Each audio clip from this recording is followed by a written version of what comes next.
The President of the Republic, Mr. Abdelmajid Tebboune, has received the National Secretary of the Socialist Forces Front, Mr. Youssef Aouchiche. The Diplomacy Chief, Ahmed Attaf, is presiding over a meeting today of the UN Security Council devoted to the situation in the Middle East, including the Palestinian issue. As the ceasefire entered its second day in Gaza's UNRWA's Commissioner General Philippe Lazzarini stressed that the agency would spare no efforts to ease the tremendous suffering of the Palestinian population. President-elect Donald Trump is swearing in today as US President, ushering in another 4-year term with promises to push the limits of executive power, deport millions of immigrants, secure retribution against his political enemies, and transfer the role of the US on the world stage.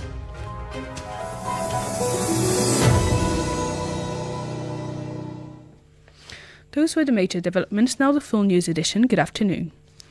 The President of the Republic, Mr. Abdelmajid Tebboune, has received the National Secretary of the Socialist Forces Front, Mr. Youssef Aouchiche, and his accompanying delegation. The meeting was attended by the Director of the Office of the Presidency of the Republic, Mr. Boualem Boulhalem, and the Advisor to the President of the Republic in charge of the General Directorate of Communication, Mr. Kamel Sidi Said. The President of the Republic, Mr. Abdelmajid Tebboune, has stressed the need for the National Conference on Cinema to come out with recommendations that will allow the Algerian cinema to regain its former glory. Asya Bakar has more details in this report. In a speech delivered at the opening of the National Conference on Cinema here in Algiers, President Tebboune has said the meetings reflect the state's interest in culture, audiovisual activity and the ambitions of film creators and intellects, with the aim of relaunching cinema and drawing inspiration from the pioneers of the seventh art. He also paid tribute to the memory of those who contributed to launching the Algerian cinema in the past and those who currently joined in the efforts of the state so that the movie industry adapts to technological changes in the current competitive world. The President said, for anyone who wishes to invest in cinema and filmmaking, the state will provide financing and will pave the way for a cultural environment that guarantees more progress and development to our country. إن هذه الجلسات تعبر عن الاهتمام الذي نوليه للثقافة أولا للنشاط السمعي البصري كأحد روافدها وتبرز انشغالنا بطموح المثقفين والمبدعين في مجال الصناعة السينماتوغرافية لبعث من جديد بريقها وتتويجاتها بالاستلهام من الرصيد الذي حققه في سبعينيات القرن الماضي جيل رائد من صناع الفن السابع، أولئك الذين نترحم على من توفتهم المنية ونحيي باعتزاز جهود من ما زالوا معنا. Addressing the participants, the President of the Republic said cinema makers have absolute freedom in their artistic creations, with the exception of what goes extremely against the Algerian traditions or what deals a blow to the unity of the country. باش المخرجات تاع هذه الأيام اليومين ولا اليوم الوطني للسينما يخرج قرارات اللي تخلي حقيقة السينما الجزائرية ينبعث من جديد، والحرية المطلقة حرية المطلقة.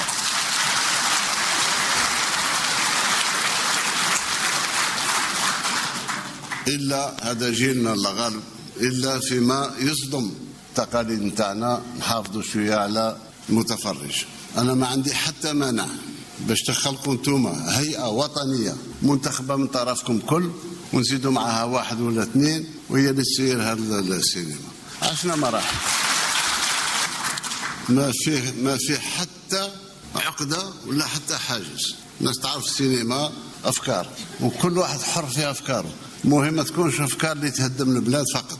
The President said the cinema sector can create thousands of jobs, inviting the participants in these meetings to express their opinions and submit their proposals in total freedom, particularly with regard to training, while ensuring that solutions are found to the problems raised, including those concerning movie theaters.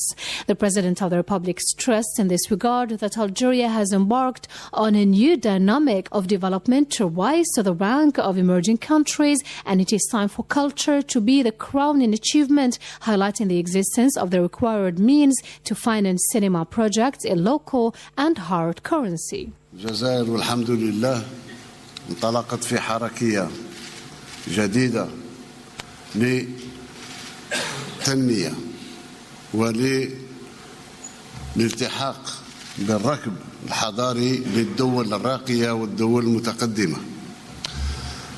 أعتقد آن الأوان أن نجعل الثقافة كتاج لهذا التقدم وهذه الترقية.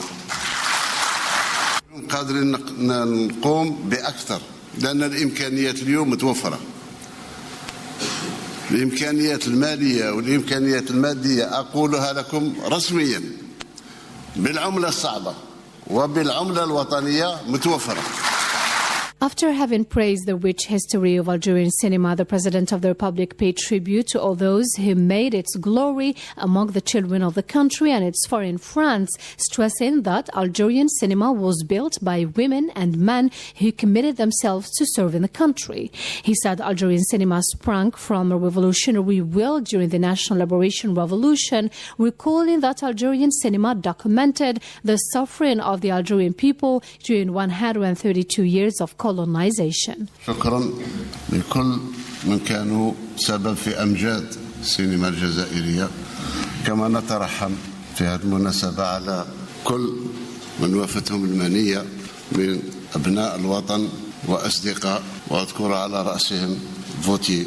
السينما تاعنا انطلق مش بهياكل، مش بوزارات، مش بخزينة، بإرادة ثورية، لأن السينما الجزائري ولد أثناء الثورة. بالأرشيف اللي موجود اليوم عندنا كانوا ناس وراء الكاميرا خلف الكاميرات واللي وصلونا اليوم الرسالة تاع بداية الثورة وانتصار الثورة. The president affirmed that Algeria today reached a civilizational level that makes it a school, praising the unwavering faith of Algerian youth who are winning awards in international competitions in mathematics, robotics, and other scientific fields. The president said the young generation is capable of embodying the true image of Algeria and making it a source of pride. At the end of his speech, the president of the Republic stressed the importance for these meetings to culminate in recommendations allowing an immediate decision to be taken concerning the revival of Algerian cinema, calling for the creation of an elected national body responsible for managing the sector. Still in Algiers, the Prime Minister Nader Herbaoui has received the European Union's ambassador to Algeria, Diego Melado Pascua. The details with Masoud Sharfi. The meeting was an opportunity to examine the cooperation existing between Algeria and the European Union, assess bilateral relations in the light of the Algeria-EU Association Agreement, and to reaffirm their mutual commitment to building a comprehensive and diversified partnership. The two sides expressed satisfaction at the planned meeting of the Bilateral Technical Committee for Trade Relations and emphasized the importance of holding the Algeria-EU Partnership Council. It will allow the two partners to assess and explore opportunities for strengthening and developing the bilateral cooperation within a spirit of mutual understanding. The former French Prime and Foreign Minister Dominique de Villepin has criticized the French government and its handling of major diplomatic issues, notably relations with Algeria, denouncing the provocations of the French Interior Minister Bruno Retailleau and accusing him of scorning the history and deep-rooted ties between the two nations. In an interview with the French digital independent news magazine Mediapart, Dominique de Villepin denounced the French Interior Minister's lack of diplomacy towards Algeria, notably regarding his comments on the 1968 agreement. He stressed that one cannot today claim to speak to the world using only the language of one-upmanship because, as he put it, it is a question of pressing a key to say one-upmanship. Dominique de Villepin's forceful defense of Algeria comes on top of the many voices that have been raised in France to criticize the recent campaign of disinformation against Algeria by the far-right and to condemn the relentless attacks of certain parties against Algerians. The Sonatrach Group is taking part in the third edition of the Libyan Economic and Energy Summit, which is marked by the participation of regional and international representatives from the oil and energy sectors. Through its participation in the summit, Sonatrach wants to reaffirm its commitment to strengthening regional cooperation and partnerships, as evidenced by the resumption of its activity with the Libyan National Oil Corporation, NOC, in the Ghadames Basin, in order to consolidate its presence in the Libyan market, being a vital space for its current investments. The summit represents one of the most important international platforms in the field of oil and gas, welcoming nearly 1,500 experts and specialists in the fields of energy and economy, and representatives of 250 global companies, with the participation of official delegations from 30 countries.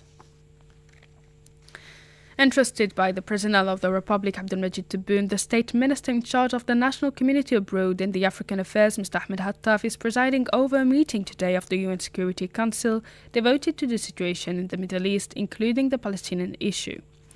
In this respect, the ceasefire, which came into effect yesterday in Gaza, will be the focal point of the meeting that marks the beginning of the debate held quarterly on the Middle East region.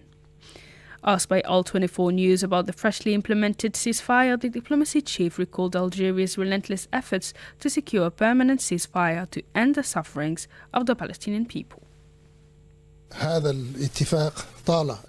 This agreement has been long awaited. Algeria, since it joined the Security Council as a non-permanent member, has sought to give utmost priority to the Palestinian cause concerning the ceasefire issue and easing the suffering and despair in Gaza. Therefore, we, as the President of the Security Council, for this month, will take it upon ourselves to follow up on this agreement.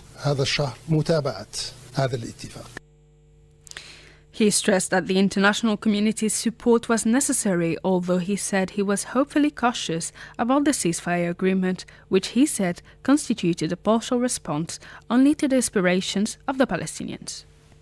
If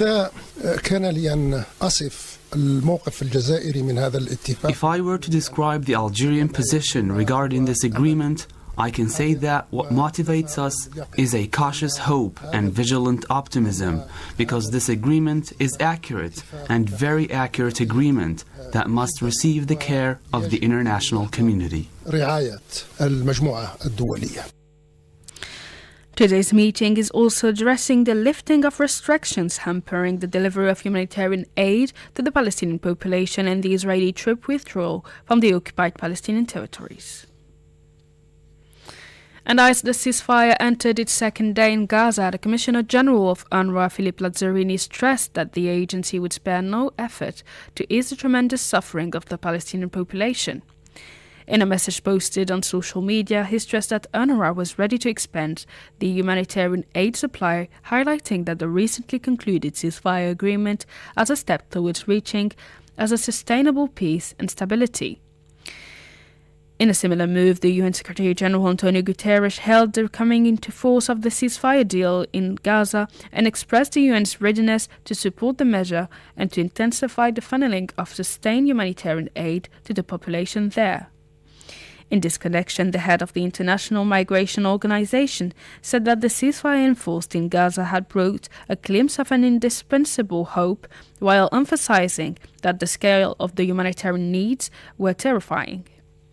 Meanwhile, the exchange and release of hostages and prisoners was supervised by the International Committee of the Red Cross, ICRC. Donald Trump is swearing in today as U.S. President, ushering in another 4-year term with promises to push the limits of executive power, deport millions of immigrants, secure retribution against his political enemies, and transform the role of the U.S. on the world stage. Mr. Sharfi has more details in this report. Trump's inauguration completes a triumphant comeback for a politician who survived 2 impeachment trials, a felony conviction, 2 assassination attempts, and an indictment for attempting to overturn his 2020 elections loss. President Trump, the first U.S. president since the 19th century to win a second term after losing the White House, said he will pardon on day one many of the more than 1,500 people charged in connection with the January 6, 2021 attack on the Capitol. At a campaign-style rally held recently in Washington, Trump vowed to impose harsh immigration restrictions on his first day. As he did in 2017, Trump enters vowing to remake the federal government and expressing deep skepticism about the U.S.-led alliances that have shaped post-World War II global politics. Asked on whether President Trump has been a game changer and contributed effectively on the conclusion of the ceasefire deal, or whether the ceasefire agreement was the result of changes taking place in the region, Radio Algeria International California-based political analyst Hamoud Salhi said the following. Clearly, the Biden's administration tried to reach a peace agreement, but it failed to force Israel Prime Minister to agree to it, despite the fact that President Biden deserves the credit for crafting the current agreement in May, and which Netanyahu, as we know, rejected before. President-elect Donald Trump is to be credited for making it to the finish line and closing the deal, making or getting the Israeli Prime Minister to accept it. The ceremony is taking place today at 5 p.m. GMT inside the rotunda of the U.S. Capitol. The swearing-in was moved indoors for the first time in 40 years due to the extreme cold. The attack by the National Liberation Army, ELN, guerrillas against the Revolutionary Armed Forces, FARC, dissidents and the civilian population has left more than 80 people dead and displaced 11,000 others since Thursday in the Colombian region of Catatumbo. The governor of the Department of Norte de Santander, William Villamizar, said that more than 20 people had also been injured. Since Thursday, guerrillas from the two organizations have been fighting for control of the strategic cocaine production area. As a result of the clashes, around 11,000 people have been displaced in the Catatumbo region. The head of the Office of the Ombudsman, Iris Marin, said that Colombia is facing one of the biggest and most serious humanitarian crises as Catatumbo has ever seen, if not the biggest, stressing that in just 4 days, at least 11,000 people have been displaced, and there could be many more. Faced with this new chapter of violence reminiscent of the worst hours of the armed conflict in Colombia, the army has stepped up and its deployment in the Catatumbo mountains, where the situation is very critical. According to an army press release, more than 5,000 troops have been deployed to strengthen the security of the country. With this last piece of news comes the end of our news bulletin. I invite you now to listen to our economic program by my colleague Said Bourazi. Stay tuned on Radio Algeria International. Hello and welcome to our weekly program devoted to Algerian economic news.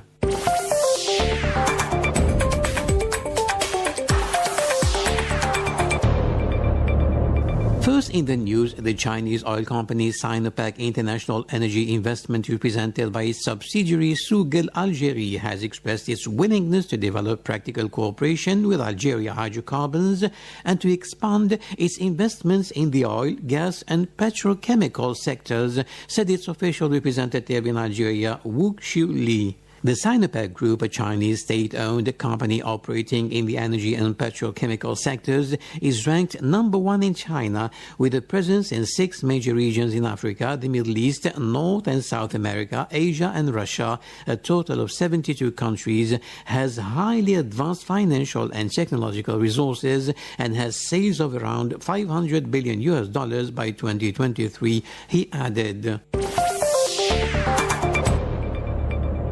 The Secretary of State to the Minister of Energy and Mines, Karima Tafar, has taken part in the proceedings of the 4th International Ministerial Meeting of Ministers in charge of mining affairs in Riyadh, Saudi Arabia, during which she presented the broad lines of Algeria's mining sector development program, according to a press release from the Ministry of Energy, Mines and Renewable Energies. In a speech delivered at the meeting, which was held as part of the International Mining Conference, Mrs. Tafar emphasized Algeria's commitment to promote the mining sector and strengthen the exploitation of its mineral resources, underlining at the same time the importance of developing this sector, which is one of the fundamental pillars for achieving sustainable economic development. The Sonatrach Group and the Nigerian company Sonidep have agreed to place the group's expertise at the service of the Nigerian companies to support it in launching the project to build a refinery and petrochemical complex in the town of Dosso in the southwest of Niger, the state-owned group said in a statement. After a week of intensive work and in-depth discussions with the Nigerian side, the Sonatrach delegation's visit to Niamey culminated in the signing of the minutes of the meeting between Sonatrach and Sonidep in the presence of representatives of the Nigerian Oil Ministry. The press release notes, adding that it was decided at this meeting to set up 2 sub-commissions to support Niger in launching the project to build a refinery and petrochemical complex in Dosso. In more Algerian economic news, the Secretary of State to the Minister of Energy and Mines in charge of renewable energies, Noureddin Yassa, has received Ahmed Nouh, the president of the Amidoul Foundation, which won the bronze medal at the World Habitat Awards, organized in partnership with UN Habitat, according to a press release from the Ministry of Energy, Mines and Renewable Energies. During the meeting, Noureddin Yassa congratulated the Amidoul Foundation, whose head office is in Beni Yezgen, Gardaya, for its international achievements, the latest of which was the bronze medal it won at the World Habitat Awards, organized in partnership with UN Habitat for its Tafilalt Tajdid Ksar project. The statement said, this project consists of a bioclimatic ksar of 1,050 homes spread over 22 hectares, aimed at preserving the environment and architectural heritage. The Minister of Finance, Laziz Fayed, has chaired a coordination meeting aimed at examining the current state of private equity activity in Algeria and identifying ways of strengthening it to better meet the financing needs of the national economy. According to a press release from the ministry, the meeting was attended by the managing directors of private equity companies, the public banks that are shareholders in these companies, and the Director General of the Treasury and Accounting. The minister reaffirmed the strategic importance of improving and diversifying the ways in which the economy is financed, stressing the growing role to be played by private equity companies in mobilizing additional financing as an alternative to bank financing. And to round up our program, the Algerian British Business Council, ABBC, intends to play a key role in strengthening bilateral economic cooperation and supporting businessmen from both countries with a view to implementing partnership projects in various sectors of activity, Martin Roper, the Council's new chairman, said in Algiers. Martin Roper was speaking at a press conference to mark his installation at the head of this body, succeeding Lady Olga Maitland, who has chaired this business council since its creation 20 years ago. And with this, we come to the end of our weekly program devoted to Algerian economic news. Take care and bye-bye for now.